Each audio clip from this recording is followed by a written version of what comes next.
یہ منظر ایک خواب جیسا تھا، ایک تقریباً مکمل حالت میں محفوظ مقبرہ جو 3000 سال تک بند رہا تھا۔ اس وقت تک بیشتر مقبرے پہلے ہی چوری اور لوٹ مار کا شکار ہو چکے تھے، مگر توتن خامن کا مقبرہ تقریباً مکمل حالت میں تھا۔ 26 نومبر 1922 کو ہاورڈ کارٹر نے اپنے سرپرست لارڈ کارنرون کو ساتھ لیا اور مقبرے کے اندر قدم رکھا۔ جب وہ روشنی کی مدد سے اندر جھانکا تو اس نے تاریخی الفاظ کہے، "Yes, wonderful things."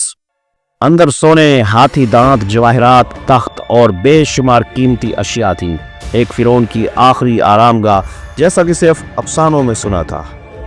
معزز سامعین کرام، توتن خامن کا مقبرہ نسبتاً چھوٹا تھا، مگر اس کی اشیاء کی مقدار اور اہمیت ناقابل بیان تھی۔ انٹری چیمبر، جہاں اشیاء بے ترتیب انداز میں رکھی ہوئی تھیں جیسا کہ جلدی میں دفن کیا گیا ہو۔ اینکس، جہاں مذہبی اشیاء اور خوراک کے برتن ملے۔ ٹریجری روم، جہاں سب سے قیمتی خزانے رکھے گئے تھے۔ برائل چیمبر، یہاں توتن خامن کا ممی تابوت کے اندر رکھا گیا تھا جس پر سنہری ماسک موجود تھا۔ توتن خامن کا سنہری ماسک دنیا کے مشہور ترین آثار قدیمہ میں شمار ہوتا ہے۔ یہ ماسک خالص سونے سے تیار کیا گیا تھا اور اس پر نیلم، فیروزہ اور دیگر قیمتی پتھر جڑے ہوئے تھے۔ اس کا چہرہ توتن خامن کی شکل میں ڈھالا گیا تھا تاکہ وہ مرنے کے بعد بھی پہچانا جا سکے۔ یہ ماسک آج بھی قاہرہ کے مصر میوزیم میں موجود ہے اور روزانہ ہزاروں سیاح اسے دیکھنے آتے ہیں۔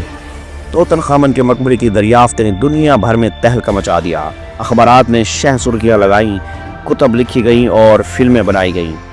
اس دریافت نے مصر کی سیاحت کو زبردست فروغ دیا اور آثار قدیمہ کے شعبے کو نئی زندگی دی۔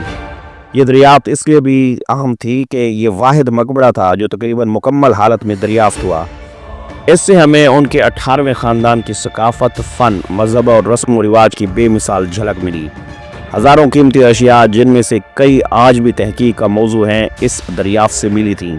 توتن خامن کے مقبرے کی دریافت کے ساتھ ساتھ کئی نئے سوالات بھی پیدا ہوئے۔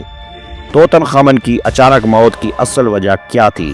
کیا اس کے مقبرے کو جلدی میں تیار کیا گیا؟ کیا مقبرے کے ساتھ کوئی اور خفیہ کمرہ بھی ہے؟ حالیہ برسوں میں جدید ٹیکنالوجی جیسا کہ سی ٹی اسکین اور رادار کی مدد سے مقبرے کا دوبارہ جائزہ لیا جا رہا ہے۔ کچھ ماہرین کا ماننا ہے کہ نیفرٹیٹی، توتن خامن کی سوتیلی ماں، اس مقبرے سے متصل کسی خفیہ کمرے میں دفن ہو سکتی ہے، لیکن یہ راز ابھی تک بے نقاب نہیں ہوا۔ 1922 میں جب ہاورڈ کارٹر نے وادی شاہان میں نوجوان فرعون توتن خامن کا مقبرہ دریافت کیا تو دنیا بھر کی نظریں اس سنسنی خیز دریافت پر جم گئیں۔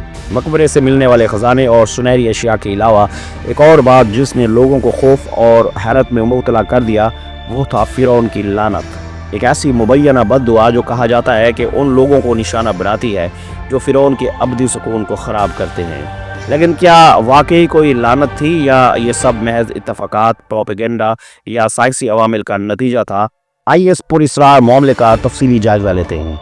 معزز سامعین کرام، جیسے ہی توتن خامن کے مقبرے کے دروازے کھولے گئے، خوفناک اتفاقات کا سلسلہ شروع ہو گیا۔ سب سے پہلے نشانہ بنے ہاورڈ کارنرون، وہ شخص جس نے ہاورڈ کارٹر کی مالی مدد کی تھی۔ وہ مقبرہ کھلنے کے صرف چند مہینوں بعد ایک پراسرار انفیکشن سے ہلاک ہو گیا۔ کہا جاتا ہے کہ جس وقت لارڈ کارنرون کی موت ہوئی اس وقت قاہرہ شہر کی بجلی اچانک چلی گئی اور اس کے پالتو کتے نے انگلینڈ میں زور زور سے رونا شروع کیا اور فوراً مر گیا۔ یہی واقعہ میڈیا کے ہاتھ لگ گیا اور یوں فرعون کی لعنت کا افسانہ دنیا بھر میں پھیل گیا۔ توتن خامن کے مقبرے سے منسلک کم از کم 1 درجن افراد کی پراسرار موت کا ذکر ملتا ہے، جن میں لارڈ کارنرون ایک معمولی زخم سے انفیکشن ہوا اور چند دنوں میں موت واقع ہوئی۔ سر آرتھر میس مقبرے کی صفائی کرنے والوں میں شامل تھا، 1 سال کے اندر انتقال کر گیا۔ پروفیسر لافٹ گرین جو ممی کی منتقلی کے وقت شامل تھا، دل کا دورہ پڑنے سے مر گیا۔ کیپٹن رچرڈ بیٹو جس نے ممی کو ہسپتال منتقل کیا، چند ماہ بعد پراسرار طریقے سے ہلاک ہو گیا۔ ہاورڈ کارٹر اگرچہ وہ کئی سال بعد فوت ہوا لیکن اس پر بھی شک کیا جاتا رہا کہ لعنت کی وجہ سے وہ ذہنی دباؤ کا شکار رہا۔ یہ تمام اموات یا بیماریاں بظاہر عجیب اور بے ترتیب تھیں اور اس نے اس نظریے کو تقویت دی کہ شاید یہ کوئی مقدس لعنت ہے۔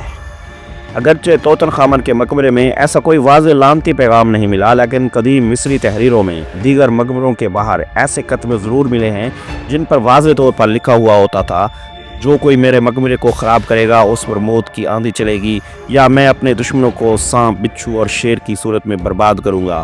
ایسی تحریریں ممکنہ طور پر چوروں اور لوٹنے والوں کو ڈرانے کے لیے لکھی جاتی تھیں، لیکن ان سے ایک نفسیاتی اثر ضرور پیدا ہوتا تھا جو آنے والے زمانوں میں خوف اور توہم پرستی کی بنیاد بنا۔ جدید سائنس نے ان اموات اور بیماریوں کے پیچھے کئی ممکنہ وضاحتیں پیش کی ہیں۔ مقابر ہزاروں سال تک بند رہتے ہیں، ان میں نمی، اندھیرا اور مردہ اجسام موجود ہوتے ہیں جو فنگس اور بیکٹیریا کے لیے بہترین ماحول ہوتا ہے۔ کچھ محققین کا یہ بھی ماننا ہے کہ مقبرے میں کچھ قدرتی ریڈیو ایکٹیو مواد یا زہریلی گیسیں موجود ہو سکتی ہیں جن کے سانس لینے سے اچانک بیماریاں لاحق ہو سکتی ہیں۔ جب کوئی شخص یقین رکھتا ہو کہ وہ کسی لعنت کا شکار ہے تو اس کا جسم خود بخود بیماری یا موت کی طرف مائل ہو سکتا ہے۔ اس کے تحت خوف ہی انسان کو تباہ کر دیتا ہے۔